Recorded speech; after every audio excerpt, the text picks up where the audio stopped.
여러분, 문재인 정부 들어서서 참 퍼주기식이 굉장히 많이 늘었습니다. 현금으로 그냥 막 갖다 앵긴다 뭐 이렇게 이야기할 정도로 많이 늘었어요. 실제로 올해 전체 예산이 512조 3천억이 본 예산이잖아요. 추경을 또 1차, 2차, 3차, 4차까지 해서 그 추경 예산은 또 67조 가량 됩니다. 그런데 이 중에 복지 예산이 200조를 훨씬 넘습니다. 거의 60조 가량 됩니다. 4차 추경까지 다 합쳤을 때 말입니다. 본 예산만 하더라도 190조가 넘으니까 거의 260조 가량이 된다 이렇게 이야기합니다. 그 중에서 복지 예산이 굉장히 많지요. 현금으로 살포한 것도 많고요. 그런데 말입니다. 이렇게 돈을 풀어도 두 가지가 동시에 되지 않습니다. 문재인 정부가 지금까지 추구하는 것은 소득 주도 성장 정책으로 빈부격차를 어떻게 하면 줄여보겠다는 그 생각 하나 하고요. 또 작년부터 시작된 올해의 코로나 경제 위기, 이것을 어떻게 극복해 보겠다는 두 가지 목표, 이 두 가지 목표가 다 지금 제대로 되지 않고 있습니다.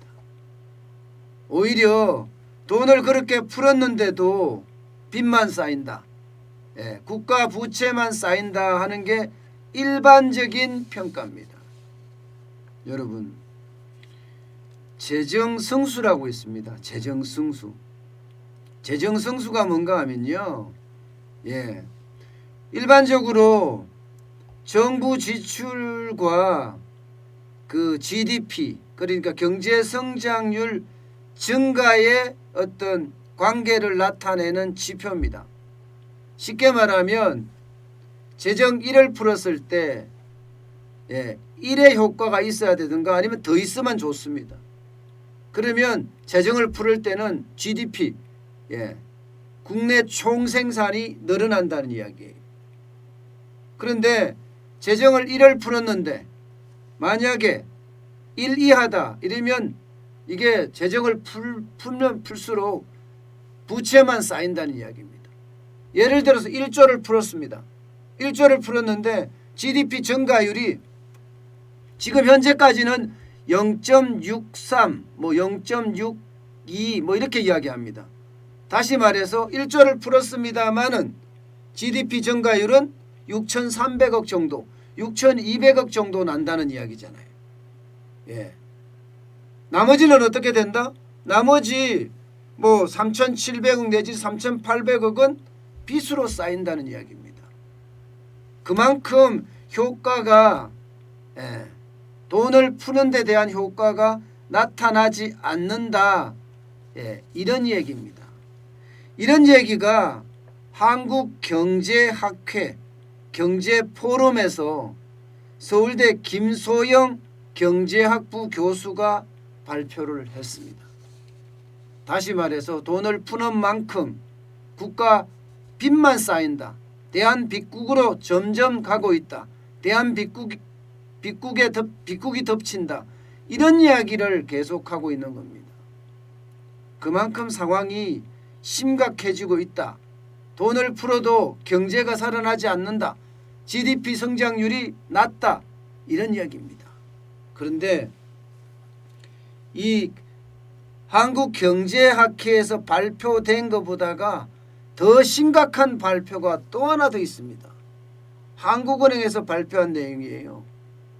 한국은행에서 발표한 내용을 보면요, 이게 재정승수, 그러니까 재정 지출을 1조 늘릴 때 국내 총생산이 얼마나 증가했는지에 대한 부분인데, 이 부분은요 더 낮습니다. 지금 서울대 김소영 교수는 0.63까지 이야기를 했는데 지금 여기에는요 0.2로 계산됩니다. 0.2. 정부의 이전 지출이라는 게 바로 재정 지출입니다. 3년간 3,300억 원이 늘었다, 이 말이에요. 3년간 3,300억 원이 늘었다. 이 이야기는요 1년에 0.2 결국은 2천억밖에 늘지 않았다. 1조를 풀었는데 2천억밖에 늘지 않았다는 이야기입니다. 1조를 풀었는데도 불구하고 그만큼 정부가 퍼주기식 현금 살포를 하고 있는데 이거 효과 없다는 이야기예요. 한국경제학회 발표에서도 그런 이야기가 나왔고 한국은행에서 발표한 내용에서도 나왔어요. 이 말은요 그만큼 돈 풀기가 전혀 국가 경제에는 도움이 안 된다 이런 얘기입니다. 결국 문재인 정부의 퍼주기식 현금 살포는 경제를 살리기 위한 어떤 정책이다. 이 말이 거짓말이 된다는 이야기입니다. 결국 표를 사기 위한 재정의 지출이다. 이렇게밖에 해석이 안 됩니다. 왜냐고요? 보시는 것처럼 정부 소비나 정부 투자는 재정 성수 효과가 굉장히 크다고 나와 있습니다. 정부 소비는 1조를 풀었는데 실제 GDP 성장률은 9,100억 원이 된다는 3년 동안. 물론 3년 동안 9,100억 원이니까 꼭 이게 뭐 재정 성수가 0.9다 이렇게 이야기할 수는 없습니다. 0.5는 된다는 0.5는 넘는다는 다시 말해서 퍼주기식 현금 살포보다 낫다는 이야기예요. 지금 정부 투자도 마찬가지입니다. 정부 투자도 8,600억 1조를 뿌렸는데 정부 투자는 8,600억 3년 동안 8,600억의 어떤 GDP 성장 효과가 있었다는 이야기예요. 결론적으로는요 여러분 돈 퍼주기식 현금 살포가 효과가 없다는 이야기를 지금 한국경제학회에서도 이야기가 나오는 거고요. 한국은행 발표에서도 그렇게 발표가 된다는 이야기입니다. 문제는요. 그런데도 불구하고 계속 뿌린다는 사실이에요. 내년에 예산이 555조 8천억 원입니다. 그 내용 중에도 지금 복지 예산이 200조가 넘습니다. 200조가. 그렇다고 하면 결국은요. 혈세를 풀어서 GDP도 성장을 못 시키고 경제 성장률도 아주 최소한으로 시키면서 국가 빚만 늘어난다는 이야기예요. 국가 빚만. 올해요 여러분 국가 빚이 엄청나게 늘어나고 있습니다. 엄청나게. 1차, 2차, 3차, 4차 추경까지 하면서 지금 재정 적자가 118조 6천억 원까지 될 가능성이 크다고 지금 나와 있는 정도예요.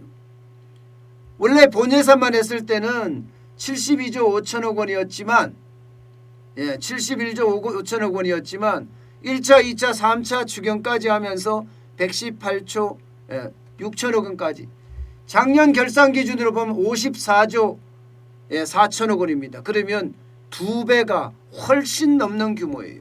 2배가.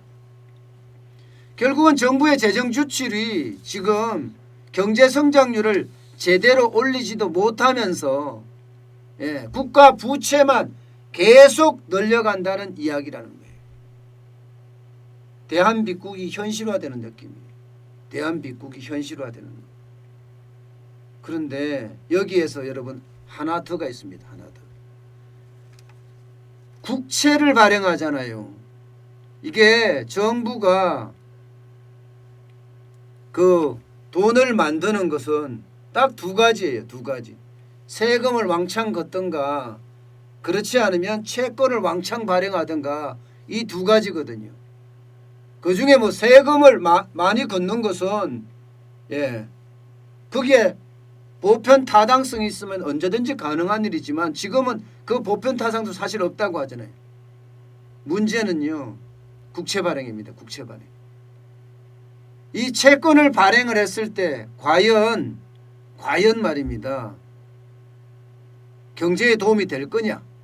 이거예요. 그런데 김소연 교수는요, 한국경제학회에서 발표하기를 국채를 발행해서 GDP, 그러니까 국내 총생산을 0.1에서 0.2 올린다면 0.1에서 0.2 올린다면 5년 뒤에는요, 부채 비율이 1% 상승한다. 이렇게 지금 예상을 했습니다.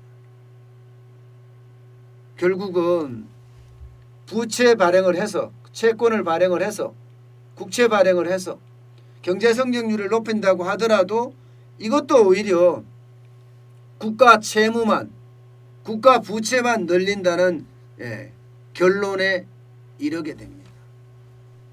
그렇게 되면 지금 문재인 정부의 어떤 경제 정책들 모두가 다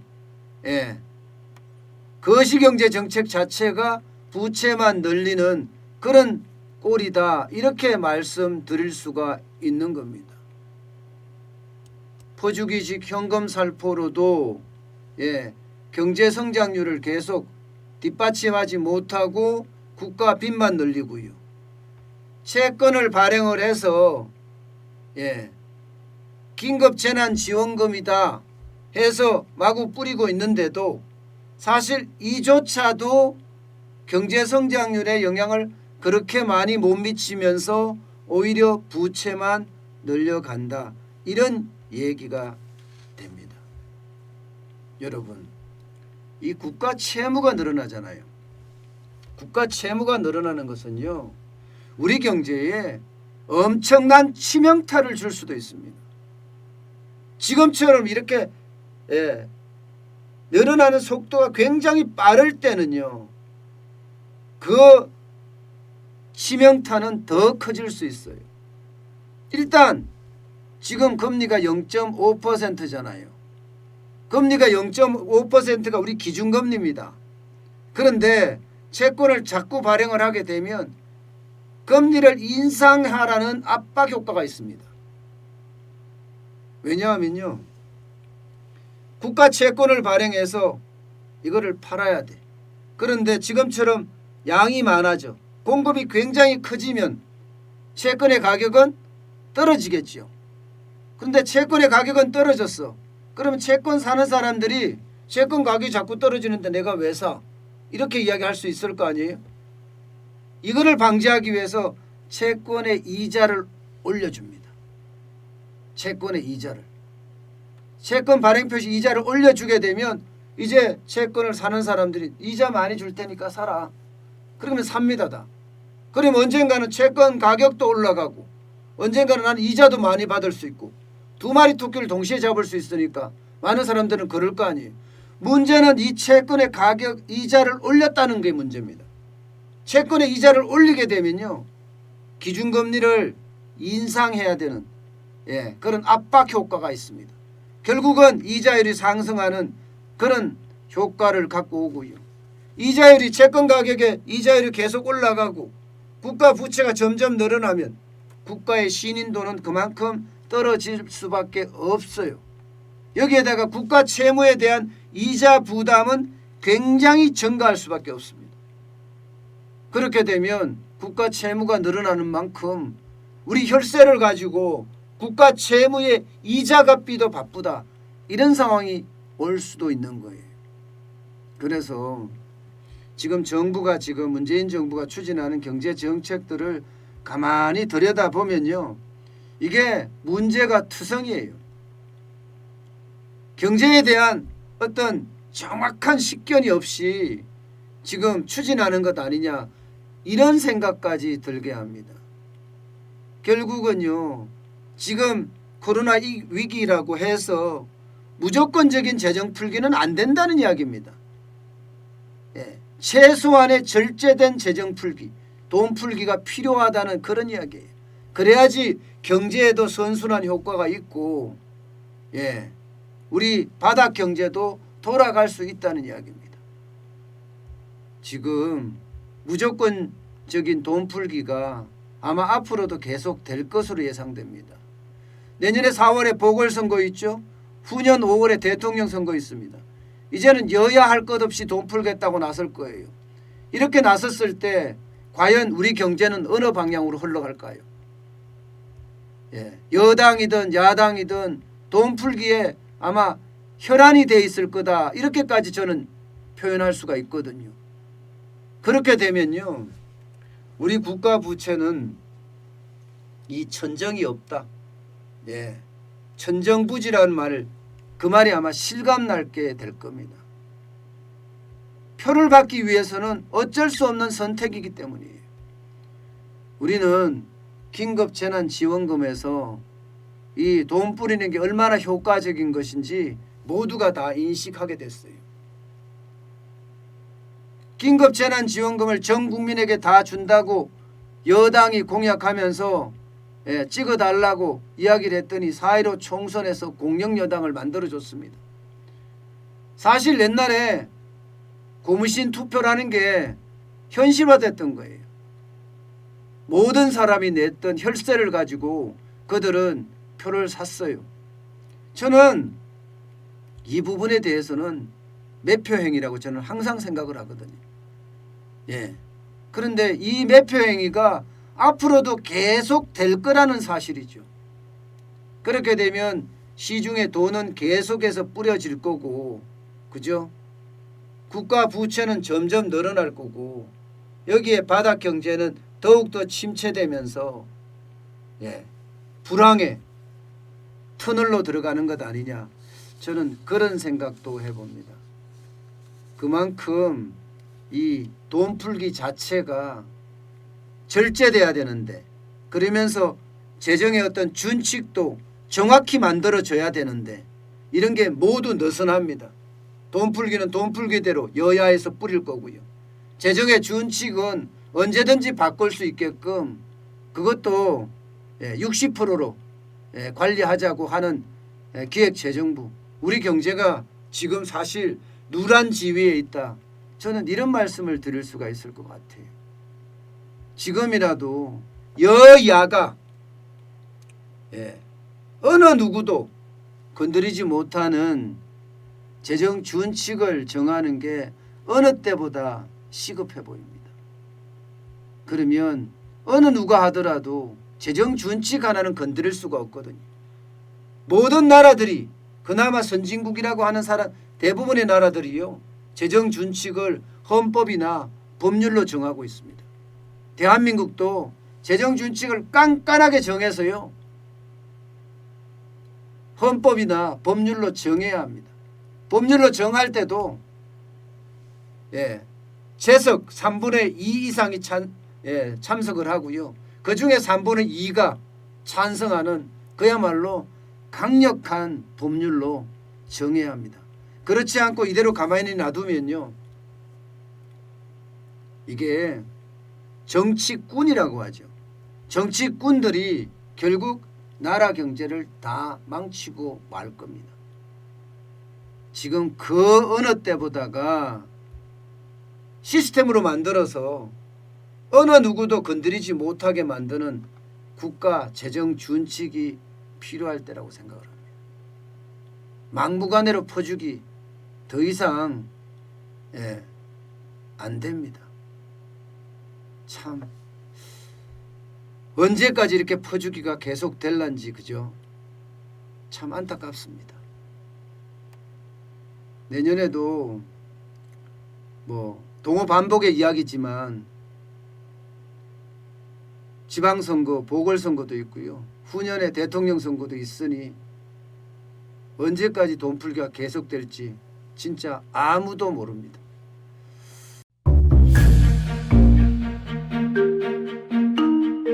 세종대왕과 샤넬 넘버5, 벤츠 자동차의 최고급 기종인 마이바흐의 공통점을 아시나요?